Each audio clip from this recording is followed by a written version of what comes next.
Today I'm working with a Leisure Arts loom that has 70 pegs, spaced a half an inch apart. Cindwood makes a very similar loom. This particular one that I'm working on has been discontinued.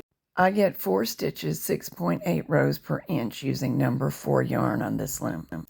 Generally, when we knit hats on a fixed number of pegs in an open loom, whether circle, square, or oval like this one, this is how we finish them, with gathered tops.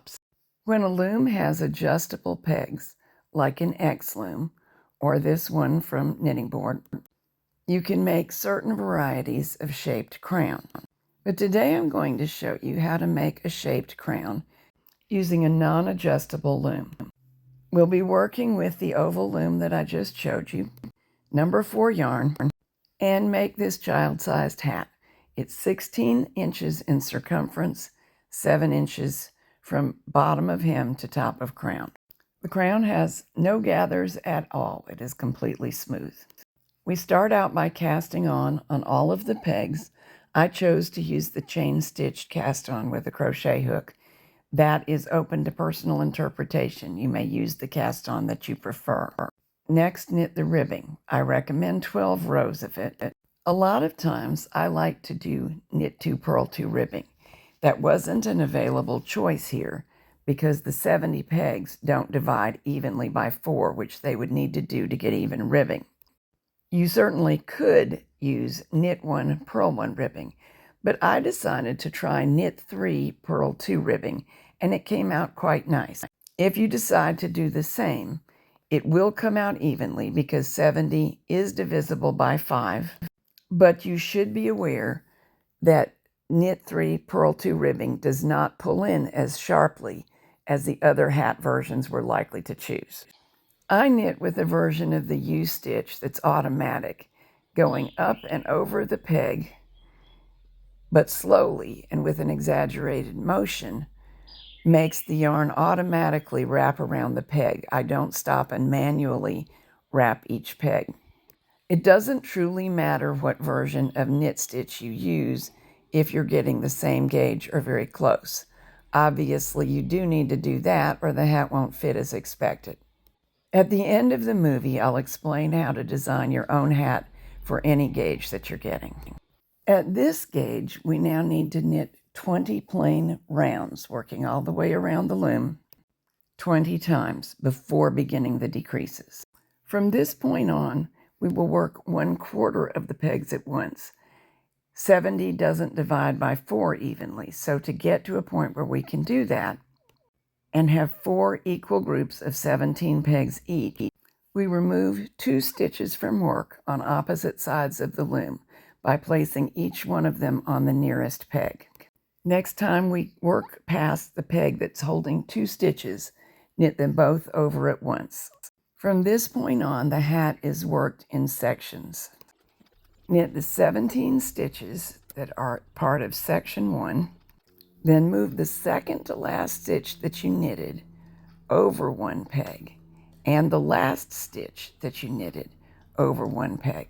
This is a full fashion decrease.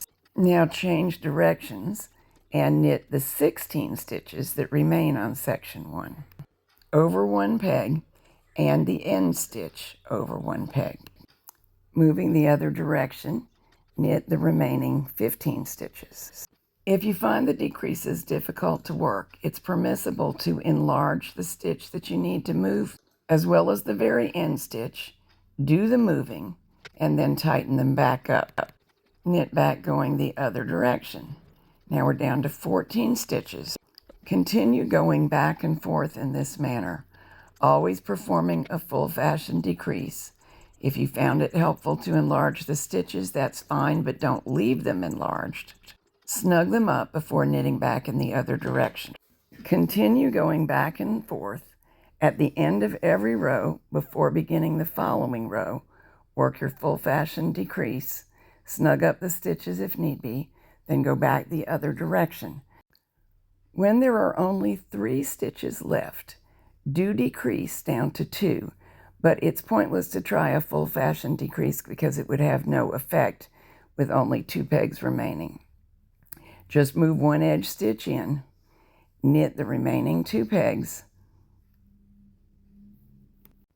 and snip the yarn, leaving a good-sized tail because we can use that to work our crown seams later. Knit the final 2 stitches one more time and then bind them off. Do this by moving 1 stitch to the next peg, making as though to knit that final 2 stitches off at one time and pull the yarn tail through. Repeat this same operation on every group of 17 pegs. As you finish each section of the crown, it will still look quite distorted and spread widthwise because there's still pressure on all of the stitches from the width of the loom, even though part of the knitting has already been released. Eventually, you'll want to pull each segment lengthwise to get normal looking knitting. There's no need to seam all the pieces together until you're completely done knitting, but I did one section here so you could see it developing.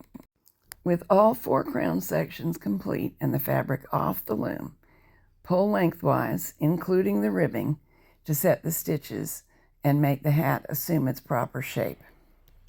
There will be 4 triangles at the top of the hat. Each pair that is next to each other should be seamed together. We'll use the yarn tails that we left to do the seaming.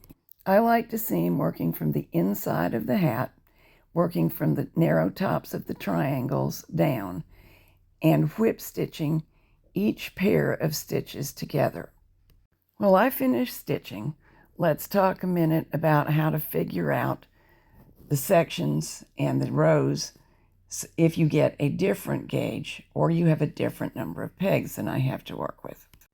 Do a little swatch so you know how many stitches and how many rows per inch you're getting. That will tell you how large your hat circumference is likely to be. Just suppose I got 5 stitches per inch on this 70 peg loom rather than the 4 I did get. Dividing number of pegs, 70, by 5 shows that my hat will be 14 inches around. That's suitable for a baby. We'd probably want from bottom of hem to top of crown to measure 5 or 6 inches in that side. We next decide how many rows we need by multiplying our desired length by the rows per inch. So if I decided on a 6-inch tall hat and I'm getting 8 rows per inch, I need to knit 48 total rows.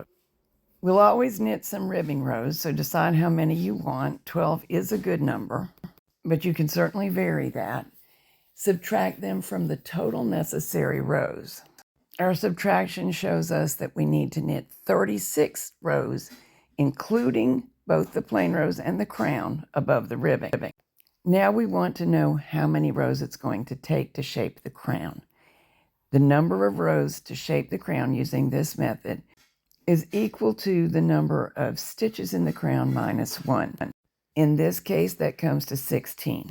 We already knew that 36 rows were going to be required above the ribbing. We now know that 16 of those rows are going to be crown rows.